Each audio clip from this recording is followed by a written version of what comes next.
On voit bien que si on associe l'hypothèse que tous les dispositifs qu'on a évoqués ce matin étaient aboutis jusque dans leurs prolongements les plus ultimes, on aurait un plateau de prévisualisation de scène dans lequel on tourne des acteurs en train de jouer une scène sur un fond vert ou pas, destiné à une incrustation en post-production dans un décor virtuel avec des éléments virtuels, et que ces acteurs-là soient que leur position et leur mouvement soient détectés par le système pour que la partie virtuelle en soit informée, et que ces acteurs-là soient eux-mêmes immergés dans un environnement visuel et sonore qui représente l'univers virtuel dans lequel ils sont censés être immergés.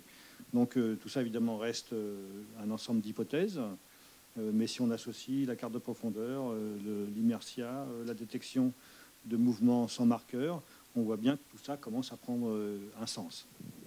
J'ai oublié de dire, effectivement, dans la présentation, c'est qu'à travers des travaux avec Technicolor, on a aussi de la restitution d'effets de l'environnement virtuel vers l'utilisateur à travers des systèmes comme des montres connectées, par exemple, qui vibrent et qui permettent de situer ou de donner des points de passage ou des points de synchro à l'acteur qui sont des retours sur ce qui se passe dans l'environnement virtuel. Et donc, ça aussi, ça peut se généraliser de manière assez intéressante. Effectivement, un élément important et dont la salle Immersia répond en partie, c'est le retour acteur, c'est-à-dire comment il appréhende en fait le monde virtuel alors qu'il est en train de tourner sur fond vert. Et ça, c'est une difficulté. On n'a peut-être pas assez travaillé dans le projet sur ce retour acteur. Bon, comme on donne un retour son pour le musicien finalement, et qui lui permettent de se situer dans l'environnement virtuel. Bon, la salle Immersia est une solution, mais plus dans une phase de répétition qui va faciliter effectivement le jeu d'acteur lors du tournage. Maintenant, sur le tournage lui-même, il serait aussi intéressant d'apporter un retour visuel, le retour de prévise, ou un retour du point de vue de l'acteur. Ça sont des choses encore à creuser qui va... C'est un des points les plus délicats pour nous. Nous, sur les plateaux, normalement, on déploie des trésors d'astuces, bricolage, pour donner à l'acteur des informations sur ce qui se passe qu'il ne voit pas. On lui met parfois des moniteurs dans le champ, mais ça trouble le regard. On lui met parfois des repères avec un fil de pêche et un petit bout et une balle de ping-pong, des choses comme ça. Mais tout ça ne sont que des bricolages. Et c'est vrai que là, sur ce projet-là, c'était un objectif. On a avancé sur cet objectif-là, mais on n'a pas encore de solution qui soit associable au moment du tournage. Il y a une proposition répétition, mais évidemment, à terme, l'objectif, c'est de pouvoir l'associer sur le moment du tournage. Bon, si vous avez des questions sur l'interactivité, sinon, je vais passer tout de suite la parole. On pourra, après, à la suite de l'intervention de John, on pourra ouvrir le débat plus largement. Mais je vais passer la parole maintenant à John. Donc, John Lwoff, réalisateur, enseignant à l'école Louis Lumière, qui, je crois, a développé une bonne analyse de l'ensemble des usages dont on vient de parler. Bonjour. Alors, Gérard a parlé de sandwich et de compositing. Je ne sais pas si c'est parce qu'on arrive à l'heure du déjeuner, mais je pensais à ça entre le pitch viz et le post viz. Le réalisateur était un peu comme la feuille de laitue ou la tranche de tomate dans ce sandwich. Et ce qui m'a vraiment intéressé dans ce projet de Prévise, c'est justement qu'on redonnait un peu le pouvoir au réalisateur sur le plateau. On arrivait à remettre de la chair dans ce fameux sandwich. Il y a quelques années, un étudiant à Louis Lumière a fait son mémoire sur le prévise, le pitch viz, justement, des effets spéciaux. Et il y a eu une réflexion. Il est allé à Hollywood et il a vu plusieurs productions qui faisaient justement ces prévisualisations d'effets spéciaux qui était utilisé pour vendre la cascade ou l'explosion au producteur. Et une fois que le producteur était convaincu par ce pitch viz, ensuite il arrivait au tournage et il voulait que le chef opérateur reproduise exactement le même éclairage qu'il avait vu dans le pitch viz quelques mois auparavant. Et donc c'était une problématique qui intéressait beaucoup Louis Lumière, cette idée que tout d'un coup le chef opérateur sur le plateau était prisonnier d'un pitch viz qui avait été présenté auparavant. D'ailleurs, Michel Abramovitch parlait de ça, de cette difficulté de d'insérer un éclairage dans une prévisualisation. Et justement, là, avec Ubisoft et les recherches qui ont été faites, on arrive justement à donner cette liberté déjà à l'opérateur de pouvoir intervenir aussi bien sur l'éclairage du virtuel que sur le réel.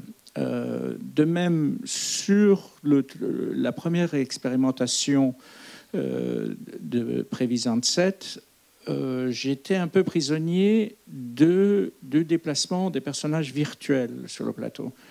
Et même sur la chronologie, le temps, les différentes actions étaient prédéfinies. Or, pour moi, ce qui est intéressant, pour moi, le cœur de la mise en scène se passe sur le plateau.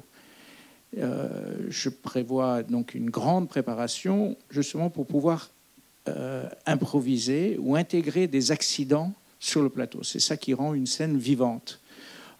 Et donc, tous ces scientifiques et techniciens ont travaillé justement à donner de plus en plus de liberté aux réalisateurs sur le plateau, de pouvoir intégrer l'interprétation de l'acteur et de faire jouer effectivement l'acteur réel avec un acteur virtuel. Et c'est ça qui est pour moi tout l'intérêt de Prévisant 7.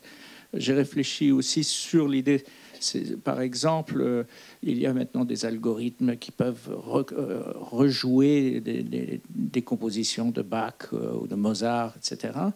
Or, on préfère une interprétation humaine.